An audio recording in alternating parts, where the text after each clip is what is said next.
So, everything is geared towards solder mask printing or this and that printing.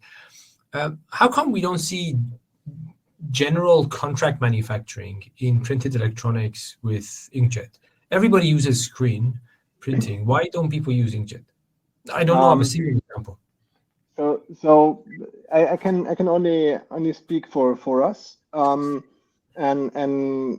so for us, although they are all inkjet, the different systems that are introduced, the different applications that are introduced, they require very specific platforms to be successful. Yeah. So there's not one size fits all printhead.